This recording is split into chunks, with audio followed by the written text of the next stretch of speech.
Hello, and of course, welcome back to the Podium Podcast, where today it is, well, a monumental day for Formula 1 in 2025, as it was the first day where we saw at least 10 cars on track for the first day of preseason testing. This is probably one being off the track. It was quite interesting to watch, actually, for what we can watch. We'll get onto it later, but I thought just a day-by-day quick little recap summary of the biggest talking points from each day of testing. So I thought let's start with today. Obviously, day one.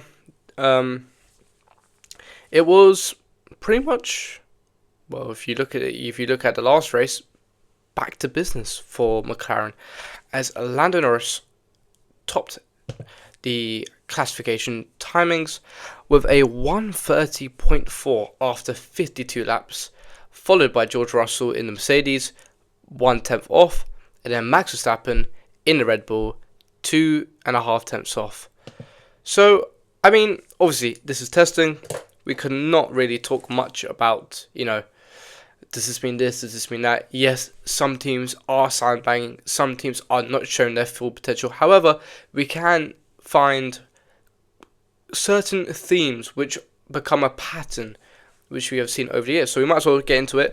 Let's just go through the biggest talking points, recap. And I'll probably say the first biggest talking point is obviously seeing the cars on track for the first time. Now, obviously, they had testing days, they had shakedown days, but this was a proper Formula 1 round session. All 10 teams had a car on track. It was televised. It was, obviously, it's almost like a first day back at school vibes. And I think fans are happy with it.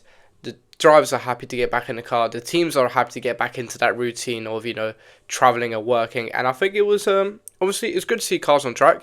Some cars do look better than others on track, which is weird to say. I mean, if you look at the stake, God, that car does not look good. I mean, I'm colorblind, and I could tell that car was horrible looking. It's almost like a greeny, sicky colour, which is not nice to see. It looked better at the O2, but that was underneath spotlights and all. But still, I mean, the Alpine looks a bit funny as well. But the Ferrari looks great, and the McLaren looks pretty much the same. Red Bull looks the same. The Aston Martin doesn't look too bad as well. But I'd say Ferrari have probably done the best. So has VCarb. VCarb have done very well. But that would be another video, not now. Hopefully next week. So I'll probably say that's the biggest talking point. Second biggest talking point of the day would probably be the electrical problems many of the teams faced. Now, in the afternoon session, I'll probably say, this was about 3 p.m. British time, which was probably about 2 hours to go on the clock, and there was a red flag, which is something you normally get in testing because someone's more than anything else has obviously pulled up for what's the right word?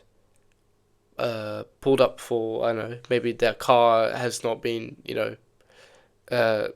what am I saying? Sorry, I'm dragging it on. But basically, a retirement. It doesn't mean a crash necessarily, but more or less you get retirements in Formula 1 testing because people haven't actually, driven the cars. This is the first time. Sometimes they're all brand new, especially after a regulation change. They're brand new.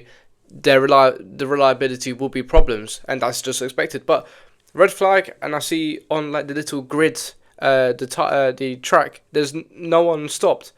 Turns out that the Bahrain International Circuit had its own electrical faults, which is not good when you want to do testing session in the evening. So obviously this took out I think about 45 minutes to an hour of the time, which was a bit annoying. However, they did add on the extra hour back at the end, so it finished at 5 p.m. UK time instead of 4 p.m. UK time.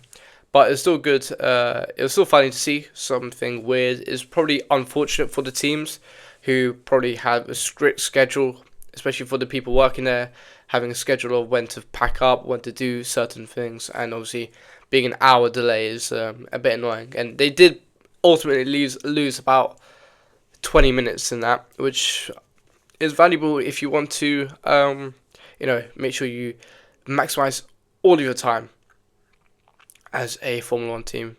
The weather is probably my third biggest talking point. Very, very interesting about the weather in Bahrain. Typically, we go to Bahrain in March, April time. Obviously, now it's a bit later in April, but still, I mean, even last year for the season opener, it was very, very hot, which is good for the teams because majority of the places Formula One race at are typically warmer climates than, I don't know, the UK, for example. However, checking the weather, it was only 12 degrees, which is something that teams will definitely not have expected, which also does lead to some, not confusion, not uncertainty, but just another problem that they have for, making sure that the car is up to scratch. And it was also apparent, well, we saw in the camera, but drops of rain were forming on the camera lens around the track, which is very interesting. I don't think I've ever seen a wet Bahrain session, which is something, it's a first for everything, eh? But that was very interesting. Didn't think that, it was gonna rain in the desert, but looking at tomorrow's weather, and it does look rainy. Hopefully that does not mean that they have just completely abandoned tomorrow, because that would be horrible to report on, and it would be probably a 30-second podcast. However, it was still only about 5 to 10 minutes of rain, but I hope that they should, to be fair, have brought a set of intermediates and wets just in case, looking at the weather. But it is a desert. Would you expect rain? Not really. Moving on to probably my other talking point is, let's get into the actual Formula One racing side of it, was the rookies pushing the limits, which I thought was quite interesting. A lot of, in the first day of testing, a lot of, what's the right word to put it, not errors, but people finding the limits of the cars, which is probably something better to say. I mean, Liam Lawson in the morning, he had he spun his car, nearly ended up in the gravel, which would have been horrible and would have been very, very embarrassing in his first full rookie season of Formula One. He spun, I think, on the exit of turn 3, which is not somewhere you would really drop the car. It's a very normally flatter, maybe a little lift, but still, nonetheless, interesting. You also had Isaac Hadjar, who went off the track a little bit in the evening session at turn 7, and then proceeds to spin at turn 8, I think it was, a full 360 pirouette, which was interesting. But obviously, if you look at the rookies right now, you would expect them to be pushing because the level of competition is just incredibly high. I'd also say that Behrman also looked a little bit, what's the right word, twitchy on the wheel, which is obviously not something you really want to be doing on the first day of testing. But I mean, the Haas in general does look, that's probably my next talking point, the Haas does look, I'm not saying it looks overly concerning, but either they're sandbagging incredibly hard to be 3 seconds and 5 seconds off the pace, or they have no pace whatsoever, which is a bit worrying. You would rather go into the season, having confidence more than going in scratching your head thinking, why we at best 3 seconds off the pace.